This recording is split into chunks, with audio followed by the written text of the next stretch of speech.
Apologize, my live was late. It's normally at 2 p.m. on Saturdays, the 19th, or following the 19th. Been a busy week, but in a good way. So I'm going to start reading because it's nighttime. It's kind of late at night for me.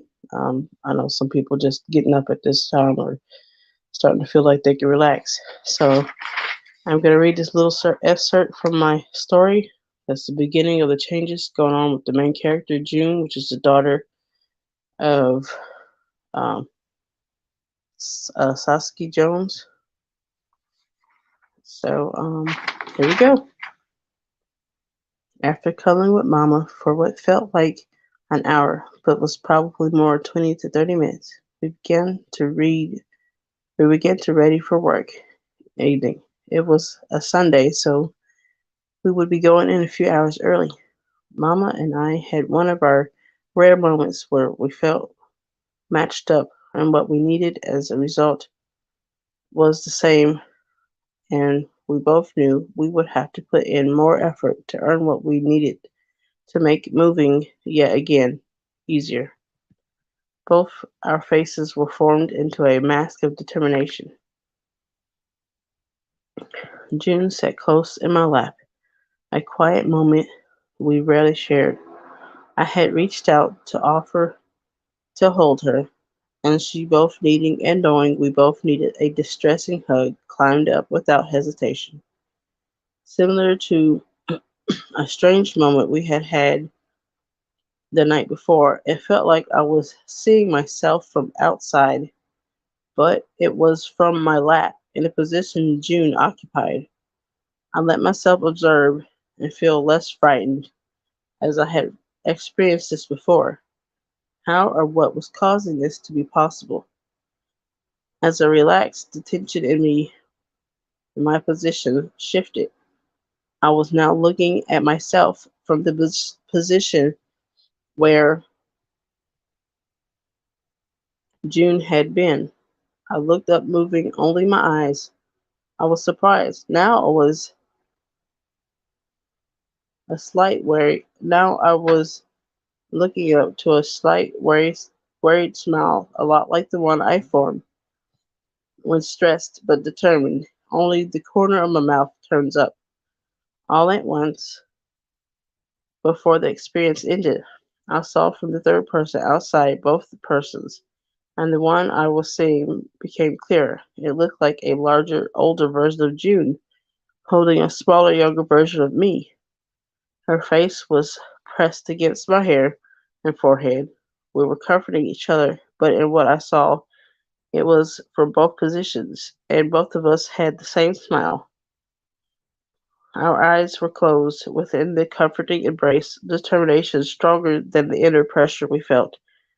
Then it faded. A vision? June roused as I blinked, dazed and reminding me it was time to ready for Sunday night's shift.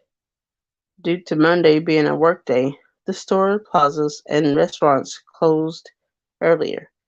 This encouraged residents to return home and prepare, hopefully with a good night's rest for work. June grabbed her apron and mine, handing me my purse as well. I finally stood, giving her hair a gentle stroke so as not to mess what she had just brushed and smoothed, and headed with her to the door. Hello. I see you have one person watching me. It's not going to be a very long live, and it's probably about to end here in a couple of minutes. I was doing a short excerpt from my story, and hopefully the replay is enjoyed. I could feel Mama's body tense and then relax a moment before I had realized it was time to ready and leave for work. Her stress had eased. I could tell from how she began to relax. I had opened my eyes after allowing myself to feel how we both felt, and the tensing of her muscles in our comforting embrace had lessened. Mama seemed, though, She would have been lulled to sleep if I hadn't roused her to remind her. Her gaze was as though she had started to dream, and I had woke her. She looked at me, confused at first. Then my words saying, "It's time for work," caused her to blink. The expression from her eyes setting on her face into determination as she stood and gave my hair a gentle stroke, causing me to begin,